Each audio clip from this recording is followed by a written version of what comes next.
Almost live from National Semiconductor, the analog IC design and manufacturing capital of the world, it's the Bob Pease Show. Here's your host, Bob Pease. The Bob Pease Show is here today, and we're going to be talking a lot about active filter stuff. And we're going to be visiting with Martin Cano. Hi, Martin. Hi, Bob. He's a senior WebBench applications engineer, and as usual, Paul Grohe will be our applications engineer helping out on the lab stuff. And this video is brought to you by the sponsor, the letter F. F is for filters, and a whole lot of other words starting with F. And we're going to be talking also about, what's all this signal path stuff? Now, we're going to be doing linear seminars in Europe in April and in the USA in May. And if you want to see where we're doing it and how we're doing it, go to www.national.com and find the linear seminar stuff, and you'll be seeing things such as meeting signal path design challenges from National Semiconductor, and we're also going to be seeing the Bob Pease lab notes from 2005, including what's all this common mode rejection stuff anyhow. So that's a bunch of the things we're going to be talking about when we're on our linear seminar tour. Now, when we start out with seminars, with this seminar on filters, we're going to be talking about the PDL6 painter delay line. This is about 34 years old, no, 43 years old, who cares? This filter is made out of an L and a C and an L and a C and some more and some more and more and more and more and more and more. With an op amp. We had op amps back in 1962. We really did. And another op amp. The inductors are on average of about 1.6 Henrys, and Martin will explain about this thing, which is pretty old. Now, I'm going to read this thing and not exactly pronounce it, but WebBench Active Filter from National consolidates all the tools you need to design an active filter in one place. Designers can take advantage of virtually any available transfer function with just a couple of clicks on a website. And I've done it, and it works. And it works for me, and it'll probably work for you. This supports a selection of filter types, including low pass, high pass, and band pass, and Chebyshev, Bessel, and Butterworth. You can conduct SPICE simulations of this filter within the WebBench tool and compare it with the theoretical transfer. So National Semiconductor recommends this because it's good stuff. And we also got a special award from EDN Magazine just a couple weeks ago in the Electronic Design Automation category, including Innovation and Innovators for Filter WebBench. Starting with this fellow over here, Martin. And now we're going to go with Martin, who is an expert on filters. Your move, Martin. Well, thanks, Bob. This whole thing started when I joined WebBench. I was asked by the wonderful people over there if I had my own filter package, design package, what would it look like? And I said, great. I wanted to do this, this, this, and this. And they said? And they said, let's go make one. So that's what we did. As soon as we got it up and running, we put it on the web, and people received it with great welcome. Okay, we will demonstrate some of the WebBench capabilities a little bit later in the show, I guess. But for now, in sort of doing this, we put together a couple of test cases, simple test cases, to demonstrate certain aspects of the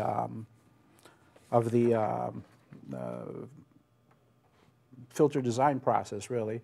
The test case we have is a simple second-order Bessel at a 10 kilohertz breakpoint with a gain of 2.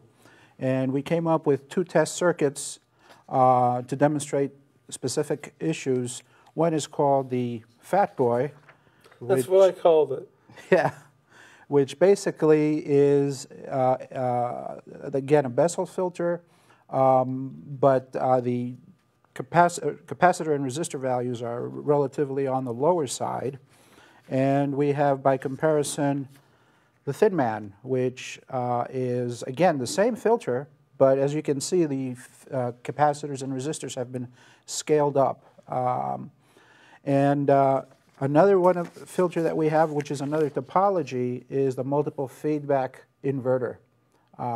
So we basically are comparing these three topologies in showing the difference, the somewhat subtle differences in behavior. And all three of them theoretically give the same filter function, and yet we'll show they're not exactly the same. Exactly. So let's get started here. We're going to show one of the results that we took on this. Basically, the Thin Man versus the Fat Boy, which again, these are two different versions of a Sallen key. And as you can see, for an LM358, using the Thin Man, the Fat Boy, it stops working as a filter somewhere around, what is that, 20 kilohertz, and it only dips about 20 dB. We have a pretty good understanding of why that happens. It has to do with the topology interacting with the capacitor and resistor values. When we replaced it with the Thin Man, the region over which this acted as a filter extended considerably. As a matter of fact, it went to, let's see, 60 dB, whereas the other one only went to maybe 30 dB at the most, this one over here. So, so that demonstrates the importance of that aspect. Should we mention the difference between the Thin Man and the Fat Boy? You want to drag those two guys back? Yeah. Set this aside. Yeah, it might be good to make this a little bit more clear. The Fat Boy starts out with your basic computer function saying, if you have 475 ohms, if you have 0.015 and 1.47K, etc., and a gain of 2, if the output impedance here is wonderful, this will be a perfect filter. But the output impedance of an op-amp at a megahertz is not wonderful. Exactly. So we said, what if we didn't have such a low impedance, such low impedances? What if we had 16 times high? Now, the basic thing about 15 times higher impedance is 0.015, a lot of people do not have a lot of 0.015 microfarad capacitors around. But if we say, divide that by 15, we'll get 0.001. And you have 0.001s around, which leads us to the Thin Man, which has 15 times smaller capacitor, 15 times higher impedance, 15 times higher impedance. The impedance here hasn't changed. And that says, oh, if this is jamming a lot of current in here at high frequencies and the output impedance is the same, then we should have an improvement of a large factor. Exactly. So that you can see how dramatic these differences are, especially with this particular op-amp, the LM358, which doesn't have a very high bandwidth to begin with. However, there is a dramatic increase in the bandwidth over which it acts as a filter. Oh, by the way, every foil we'll be showing you has the same horizontal scale and the same vertical scale, right? Yes. Yes. So we're not going to change no scales to show dramatic improvements or dramatic junk. It's the same scale. Exactly. What's good? Now, here's another example that we did with the LM6132 between those two circuits.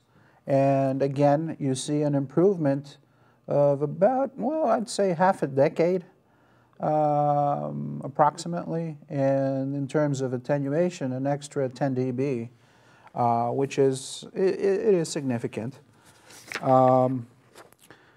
This next one is with the LMC6482. And again, this is real data. So these are things to watch out for. In particular, what do you want your stop band to look like is very important, and so you have to worry about those things. I mean, it's certainly a filter up to here, but what happens over here? These are issues that get affected by many things. Now, I should mention, between 1 megahertz here and 10 megahertz here, some of these circuits look lousy because I designed the layout in a way that was not wonderful between 1 and 10 megahertz. If we wanted to build these things a little better, I could do it, but I was just trying to optimize it in this basic range, and I was not worried about the layout. And when you see the layout, you'll say, of course, Pease did not optimize it for 3 to 7 megahertz bandwidth, but I didn't. This one, I was very impressed with this one, the LF412. That looks very well behaved, and it brings us out to approximately 300, 400 kilohertz. Yeah. Using the Thin Man with an LF412. Minus 60 dB. And it only goes back up to minus 50, so it's pretty well behaved. Yeah, absolutely. Here we have, again, using the LF412, which seems to behave much nicer. We are comparing now with the other topology, which is the multiple feedback, the inverter. The inverter. I just want to include this here. This is a scaled-up version of the inverter with relatively bigger resistors and smaller capacitors. And here's a comparison, side-by-side comparison that addresses the topology. And clearly, the inverter is much more well-behaved, doesn't seem to have these types of dips. It does have a dip, but as you can see, it's very well within the noise, and it occurs about minus 80, 85 dB, Yeah. way past the megahertz. So the inverting scheme has advantages that the Sallen-Key non-inverting stage just does not have. The Sallen-Key is good, and this is a lot better. So if you really want to get good rejection out here, the inverter is better than the Sallen-Key. Yes, but it's also important to keep in mind what's important in each person's application. For example, issues like noise gain is something to look out for. For example, depending on the resistor values, you might end up with higher noise gain associated with a multiple feedback inverting type circuit than you would with a straight Sallen-Key. So these things have to be weighed out in choosing a topology. Next. Okay, and we have one more here where we implemented this with a current feedback amplifier. We took 2 shots. We had a 10K resistor in there, and that's what you see over here. But when we went down to the 800 ohm resistor, we got this to work as a filter all the way down to 1 megahertz, and then it has this little dip here. Yeah, the 6182 is a 100 megahertz current feedback amplifier, so this one had plenty of gain way out into the fall region. So its output impedance was probably a lot lower than the other parts. The other parts, like the 412, that's only a 400 megahertz part. The 4 megahertz. Excuse me, a 4 megahertz part. The 6482, that's just a 1 megahertz part, and the 324 is just a 500. Third megahertz part. Yeah. Yeah, and the other thing is, I think in the setup, there's this area is sort of conspiring against us because of the layout. I'm sure that we could, this would probably continue going. Hey, we'll go back next week and fool around with the layout, but it's not critical. Okay. Shall we go over to the lab? Are we ready to go over to the lab? Let's go look at the real world. Good. Okay. Because the real world, this was taken from real built breadboards and real-time measurements. Okay. Very good. So, you go that way, I'll follow you. Okay, so here we are, moved over to our lab, and we're going to be talking about some real equipment and some real measurements. Martin, would you like to describe this 42-year-old monster? yeah. This is a delay line, the Painter delay line. You've seen this waveform, this picture before, and that's just whole bunch of L's and a whole bunch of C's. Yeah, and it's, I count it as a 11th order or thereabouts filter, which has an extremely steep frequency response, but wonderful delay characteristics. A little bit later we can talk about ways of generating that with WebBench, delay optimized filters. But we fired it up and it's working just fine. So we put a square wave in here, and what comes out over here? Paul, you point at it. You get a square, almost squarish wave coming out, but delayed just exactly 1 millisecond. The square wave. This is the input pulse, and that's the output. Oh, we should show you. The back view of this little monster shows 6 big inductors, toroidal inductors. The total is 10 henries, not 10 millihenries, not 10 microhenries. And people don't have to do that anymore that way because active filters work quite a bit lighter and heavier and more compact. Yeah, and typically, I mean, this is an LC type of ladder network. What we do is we use pole zero analysis to turn this into second order and first order sections, mostly second order sections, to create active circuits with it. So that's the approach that we would take in order to implement this transfer function with active components. Okay, put this guy to bed. Power down, power down, Power down. power down. Oh, leave the power up and you can turn the voltage down. Okay, so now that we've finished the old LC filter, why don't we go over and look at the modern WebBench stuff? We can turn off that noisy machine too. Okay. Martin, it's all yours. So we're going to show WebBench Active Filter Designer. In the bottom here, on the left side, there's an option to enter through frequency response requirements. And the system basically chooses the filters that satisfy those requirements. And then on the other end, we have by filter approximation. Many times people come into a filter design task knowing what filter they have to do, if it's a Butterworth, Chevy Chef, or whatever that is. So that's the expert side. You could say that, yeah. And so we're going to go with that, and we're going to go for a Bessel filter. Here you can see all the offerings we currently have in terms of different types of filters. And we list this 4 times so that you can compare gain, phase, group delay, and step response on all these filters, up to 4 at a time, overlaid. And all you have to do is pick the filter, pick the order, and pick the cutoff frequency. And this is done to eliminate a lot of tedious math that people have to do just to look at the picture of the filter. So there's 4 identical columns, and you can just compare each of your selections. Exactly. And they come overlaid. Right now we're only going to do 1, but later we'll show more. There's we're specifying order 2, cutoff frequency 10 kilohertz for a Bessel, and we're just going to go through with the design here. Click on the next button.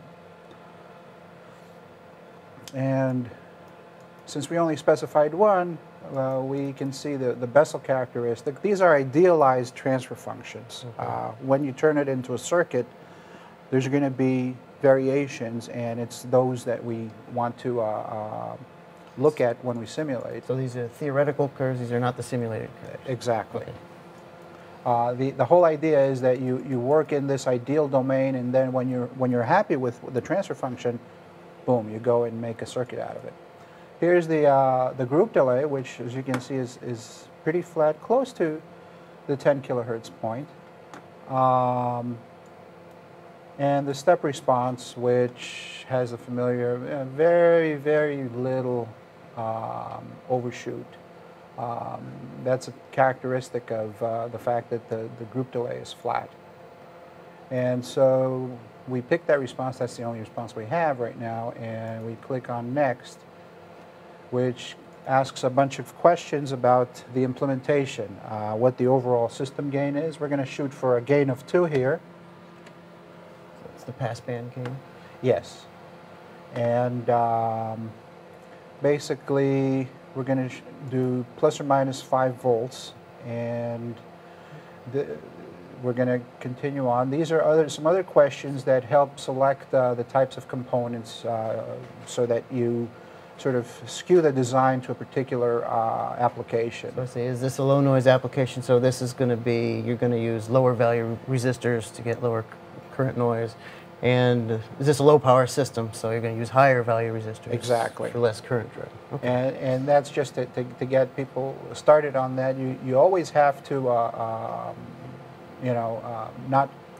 you always have to be careful about the types of trade-offs involved in any of those choices. Yeah, you have to pick a starting point for your resistor values. Exactly.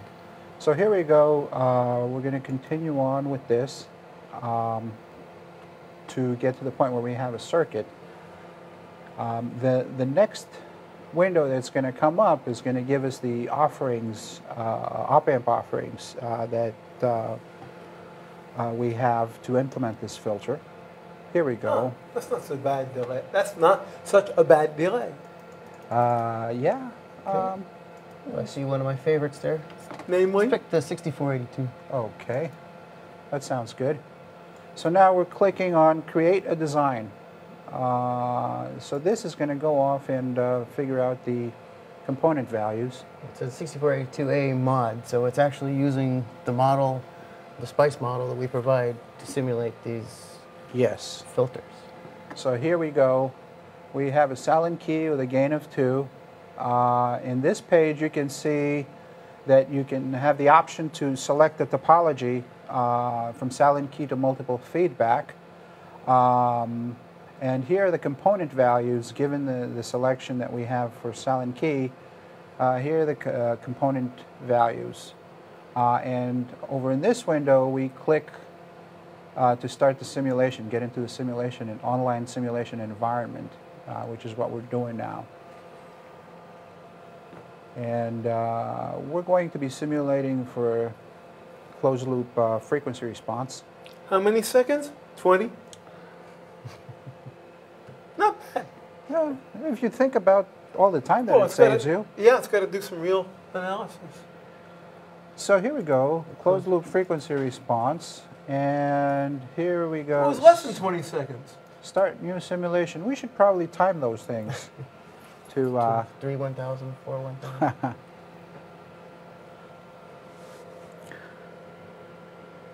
So when this comes back, we will have the actual simulation results. Right now, we're just showing gain and phase on the same plot.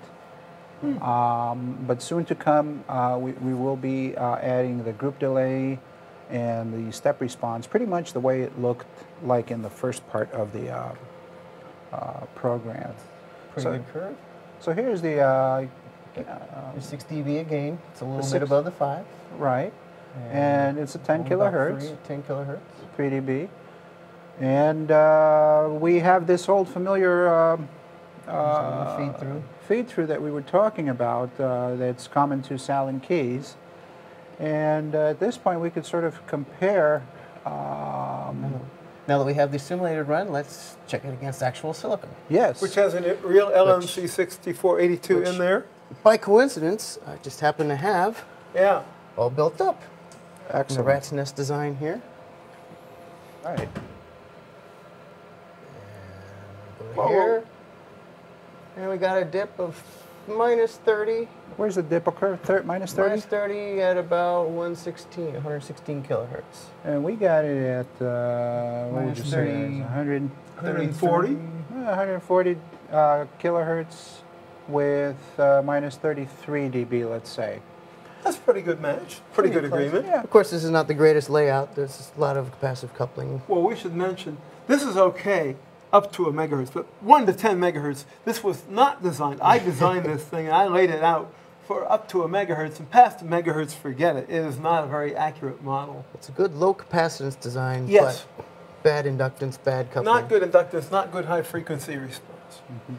And it's always on the simulation side of things. It's always good to be aware that there's going to be variations. There's going to be things that are not completely modeled, and that you know, modeling is something that you know, takes some effort to do correctly. Well, but this so is does layout. So does layout take effort to be? This was a very crude layout, and I laid it out in the crudest way to get it running fast. This is a worst case design. That's, well, it's best case from low capacitive strays, but it's not very good for high frequency. No. But I am happy at the fact that we were able to predict simulation-wise get a good match between You can see between the we still two. have the feed through. The feed through shows up. The feed through is real in Salon Keys. We've verified it here, and that's definitely something for designers to take into account. Yes.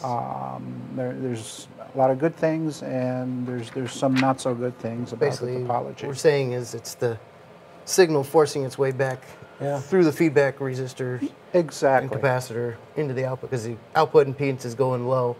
So some of the signal is able to force its way through at the Now, higher frequencies. Let me mention while we're holding this thing here, this is the official version put out by the computer. But you or I or anybody else can look at this and say, boy, those are large capacitive values, and furthermore, 0.015. I haven't got any 0.015s. Why don't we divide the capacitors by 15x and multiply the resistors by 15x, and we wind up with 7K and 21K and 0.001, which is a standard available value, 0.001, 0.001, and now the impedances are much higher. The current that is shoved through here back into the op amp is much less current, and the circuit actually works a lot better. Exactly. So we could show that if we Let have me do that real quick here. You want to do that? Real Switch quick. over there. There. Got it. Boom, done. We call that the thin man. It's thinner amounts of current. And here we can see things Oh, yeah. got a lot better. There's Wow. a lot less shoot through because there's not as much signal going through with the higher value resistors. So it's Yeah, about exactly. minus 39 dB. That's pretty good. I like that. Yeah, and here you can think of the forward gain as being at higher frequencies very, very low. So any output that's going to be seen is going to be sneaking through here. And the smaller these impedances become, the more current there's going to be, which means that crossover, that blip, is going to happen at an earlier frequency. And also the output impedance of the amplifier is starting to rise. So Exactly. it's not the amplifier is basically not able to hold its output steady at the higher frequency. So these signals are going to sneak around here and go towards the output. Exactly. So that's definitely an important consideration if you're looking at this topology, because that does happen. We covered some subtleties here with regard to the Salon Key. So we've seen that the amplifier type makes a big difference in how the how the filter works. The overall value of the resistors, whether they're 1K values or 100K values or 1 megohm values, makes a big difference. And also topology. Yes. There are fundamental, we sort of discussed that earlier. Great. So I think now, since perhaps I could show some examples of some of the more complicated transfer functions that are available Sure. in WebBench.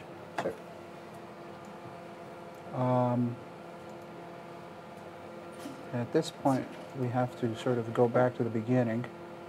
Okay. Since we don't have those more complicated ones built up, I'm going to turn this off because it's a little noisy. Yeah. Okay. Yeah. Here we go.